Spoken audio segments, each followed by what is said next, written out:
Elections नहीं करवाऊंगी, यह है मौकिफ जनाब हुकूमत का इलेक्शंस के हवाले से। इसकी क्या तफसीलात हैं? इस्लामाबाद के अंदर जो बल्दियाती इंतखाबात होने थे उस हवाले से इस्लामाबाद हाई कोर्ट ने एक फैसला दिया है, उसके ऊपर हुकूमत का क्या रद्द-ए-अमल आया है या आएगा, और इलेक्शंस के हवाले से ओवरऑल जो इस हुकूमत की पॉलिसी है उसके ऊपर भी थोड़ी सी बात होगी। कराची में MQM को इकट्ठा किया जा रहा है जिसका मकसद ये है कि इमरान खान का रास्ता रोकना है, लेकिन उस मकसद को हासिल करने के लिए कराची के अमन को क्या दांव पर लगाया जा रहा है, इसकी क्या तफसीलात हैं वो भी आज के इस व्लॉग के अंदर आपके साथ शेयर करूंगा। जी अस्सलाम वालेकुम, उम्मीद है कि आप सब लोग खैरियत से होंगे। इस्लामाबाद में बल्दियाती इंतखाबात होने हैं, लेकिन ये हुकूमत जो 13-14 जमातों की हुकूमत है, ये इस्लामाबाद शहर, जी हाँ जी, हम किसी बड़े सूबे की बात नहीं कर रहे, एक शहर, एक इस्लामाबाद छोटा सा शहर, वहां पे भी ये बल्दियाती इंतखाबात करवाने के लिए तैयार नहीं है। क्यों तैयार नहीं है जनाब? उसकी वजह मुझे आपको बताने की जरूरत नहीं है, क्योंकि इनको पता है कि इलेक्शंस होंगे तो अवाम को मौका मिलेगा वोट डालने का। अवाम फैसला करेगी कि उसने किसको वोट डालना है। तो जब अवाम के वोट डालने की बात आती है तो फिर ये हुकूमत क्या कहती है? इलेक्शंस नहीं करवाऊंगी, इलेक्शंस बस उसके ऊपर बात ना करें। अब ये जो इलेक्शन मुलतवी किए गए जिस भोंडे तरीके से इस्लामाबाद के कानून साजी करके, मतलब सेनेट तक जो है वो बल्दियाती इंतखाबात को तब्दील करवाने के लिए वहां तक भी बहस होती रही, कानून जाते रहे, जो कुछ भी हुआ वो पूरी कौम ने देखा। आज मोअज़्ज़िज़ अदालत ने भी पूछा कि आपने मजीद यूनियन काउंसिल्स क्यों ऐड की हैं, 101 से आपने यूनियन काउंसिल्स क्यों बढ़ाई हैं, इस मौके के ऊपर आपको क्यों जरूरत महसूस हुई? जून में भी इस हवाले से कोई चीजें ऐड की गई थी, कोई कानून साजी वगैरह हुई थी, अब दोबारा ऐसा क्यों किया गया? कौन सी आपके पास ऐसी अदादोशुमार हैं या कोई कौन सी मर्दमशुमारी हुई जिसको देखते हुए ये फैसला किया गया कि जी मजीद यूनियन काउंसिल्स बढ़ानी है क्योंकि यहाँ पे आबादी बढ़ गई है? देखिए ये सारी एक्सरसाइज, इसमें किसी को शक नहीं होना चाहिए, कौम को तो वैसे ही शक नहीं है, सबको पता है। इसका बुनियादी मकसद ये है कि इलेक्शंस को रोकना है, इलेक्शंस नहीं होने देने, बाकी जो मर्जी हो इलेक्शंस ना हो, बस ये एक चीज है। क्योंकि इलेक्शंस होंगे तो क्या होगा कि फिर हमारे हाथ में कुछ नहीं होगा, अवाम के हाथ में होगा, जमहूर के हाथ में होगा, और जमहूर को उसके वोट का हक नहीं देना, क्योंकि अगर उसको वोट का हक दिया तो उससे वोट की इज्जत खराब हो जाएगी। वोट तो वो होता है जो हमारी जेब में होता है, जो हमारी जेब में ना हो वो जो है उससे फिर वोट की इज्जत खराब होती है। अच्छा, अब वहां पे इस्लामाबाद हाई कोर्ट के अंदर ये फैसला तो आ गया कि कल आपने इलेक्शंस करवाने हैं, और जिस वक्त मैं ये वीडियो बना रहा हूं मुझे पता है कि आने वाले वक्त में ये भी सामने खबर आ जाएगी कि हुकूमत ने इसके ऊपर अपील कर दी है, और हुकूमत ये कह रही है कि जी 3-4 महीने तो इलेक्शंस हम करा नहीं सकते क्योंकि बड़े मसाइल हैं, ये है वो इसी किस्म का कोई मौकिफ लेंगे। अब मसला ये है, और कुछ दोस्त भी ये कह रहे हैं कि अदालत ने ये फैसला दे दिया कि जी कल ही आप इलेक्शंस करवाएं, ये फैसला जो है ये भी मुनासिब नहीं है, ऐसे फैसला नहीं देना चाहिए। तो यहाँ पे दो चीजें, एक तो ये है कि ये कोई अदालत ने एकदम से आके फैसला नहीं दे दिया कि जनाब कल आप इलेक्शंस करवाएं। ये इलेक्शंस की तैयारी गुज़िश्ता 2-3 महीने से जारी है। जो सिंबल्स अलॉट होने थे, जो अपीलें लोगों ने करनी थी कि जी मेरे कागजात नामजदगी मंजूर हुए हैं या मेरे मंजूर नहीं हुए, वो सारा अमल मुकम्मल हो चुका है, सब कुछ मुकम्मल हो चुका है पिछले महीने ही। इस महीने तो सिर्फ उन्होंने बैलेट पेपर्स बांटने थे और जाके इलेक्शंस करवाने थे, तो ये सारा अमल तो पहले ही मुकम्मल हो चुका है। अब जो ये कह रहे हैं कि लोग कि जनाब वो एकदम से किस तरह होगा, अदालत ने फैसला दे दिया, भाई ये अमल सारा मुकम्मल हो चुका है। दूसरा, इस फैसले में अदालत ये भी कह सकती थी कि जनाब हम 6-7 दिनों के बाद करवा लें इलेक्शन, मेरे ख्याल में वो ज्यादा बेहतर होता, और उससे किसी को अपील करने का मौका भी उस तरह ना मिलता कि जनाब 11 घंटे में या 12 घंटे में या 14 घंटे में हम किस तरह इलेक्शंस करवाएं, इतनी जल्दी तो हम सामान की तरसील ही नहीं कर सकते। तो मेरे ख्याल में इस फैसले से भी हुकूमत को एक तरह से वो मौका मिल जाएगा कि जनाब वो अपील करें कि जनाब 14-15 घंटों में, तो देखें इलेक्शन कमीशन भी कहेगा हम नहीं करवा सकते, और मामला मजीद खटाई में पड़ जाएगा और अपील हो जाएगी। अब मसला क्या है? मसला ये है, ये समझने वाला मसला है। मसला है इलेक्शन नहीं करवाऊंगी, जी हाँ जी, बाकी सब कुछ करवा लूंगी।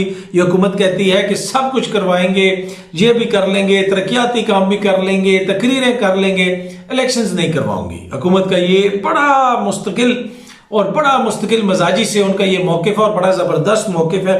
इसके ऊपर आपको उन्हें दाद देनी चाहिए कि 13-14 जमातों की हुकूमत है, जो सारी जमातें ये कहती हैं कि जनाब पीछे पहले सिलेक्टेड था और हम जमहूरियत लेके आए हैं, और ये वाली जो जमहूरियत है, इस जमहूरियत से पूछते हैं कि भाई जमहूरियत में किस तरह फैसले होंगे, ये जमहूरियत कैसे चलेगी।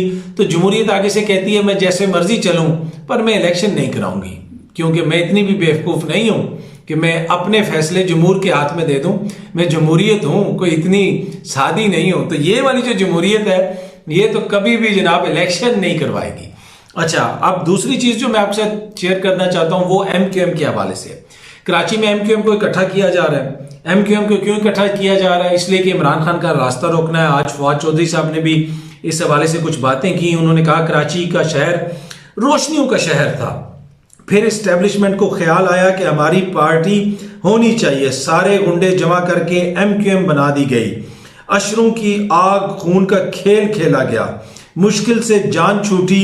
अब फिर ख्याल आ रहा है कि तहरीके इंसाफ को रोकना है। तो वो माजी की बात बता रहे हैं कि एस्टेब्लिशमेंट ने एमक्यूएम वहां पे बनाई और वहां पे फिर जो खून खराबा हुआ वो बिल्कुल मतलब क्लियर है, वाजे है, तारीख के अंदर, मीडिया के अंदर सब कुछ रिपोर्ट हो चुका है। तो वो ये कह रहे हैं, और अब वो ये कह रहे हैं कि मुश्किल से इन सब चीजों से जान छूटी थी, अब दोबारा ख्याल आ रहा है कि जो पीटीआई का रास्ता रोकना है, तो लिहाजा एमक्यूएम को दोबारा इकट्ठा किया जाए।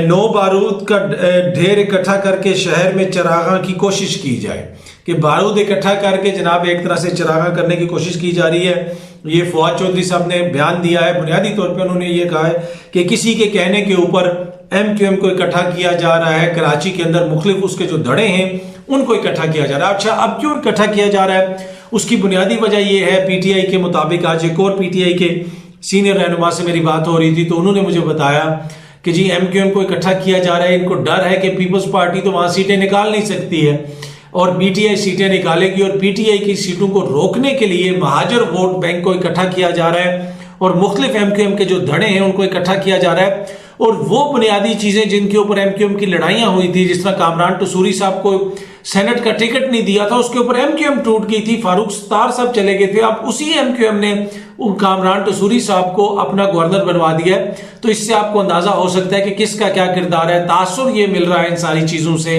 कि जनाब एस्टेब्लिशमेंट ये करवा रही है, एस्टेब्लिशमेंट के कहने के ऊपर ये सब कुछ हो रहा है। हो सकता है ऐसा ना हो, एमक्यूएम को खुद ख्याल आ गया हो कि जनाब अगर हमने पीटीआई का मुकाबला करना है तो हम सबको इकट्ठा होना पड़ेगा। लेकिन कोई एक ये तासुर भी बड़ा है कि जनाब एमक्यूएम को खुद ये ख्याल किस तरह आ सकता है, पहले क्यों नहीं आया, अब इस वक्त क्यों आ रहा है। तो और इस मौके के ऊपर कामरान टसूरी के बगैर भी तो ये ख्याल आ सकता था, कामरान टसूरी को क्यों बनाया गया। तो मतलब कि ये दोनों तरफ से ये आर्ग्यूमेंट दिए जा रहे हैं, पर ये आर्ग्यूमेंट तकवीयत पकड़ रहा है कि किसी के कहने के ऊपर एमक्यूएम इकट्ठी हो रही है। और यहां तक बातें हो रही हैं कि अगर अल्ताफ हुसैन साहब को भी वापस लाना पड़ा तो उनको भी एनआरओ मिल जाएगा, उनको भी वापस लाया जाएगा, ताकि महाजर वोट बैंक इकट्ठा किया जाए। कराची के अवाम का जो वोट था वो असल में अल्ताफ हुसैन साहब का वोट था, अगर वो आएंगे पिक्चर में तो आसानी से इस वोट बैंक को इकट्ठा किया जा सकता है। और पीटीआई का ये ख्याल है कि जनाब ये एस्टेब्लिशमेंट के कहने के ऊपर हो रहा है और हमारा रास्ता रोकने के लिए ये कोशिश की जा रही है।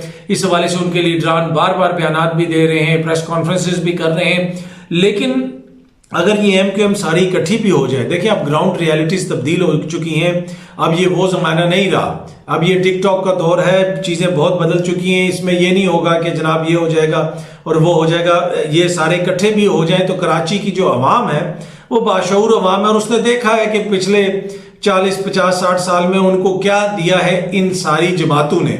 तो मेरा नहीं ख्याल इससे कोई फर्क पड़ेगा। अल्ताफ हुसैन साहब को वापस भी ले आए तो थोड़ा बहुत तो कोई फर्क पड़ सकता है, लेकिन उससे ज्यादा कोई फर्क नहीं पड़ेगा। लेकिन कोशिश ये की जा रही है कि एमक्यूएम को इकट्ठा किया जाए।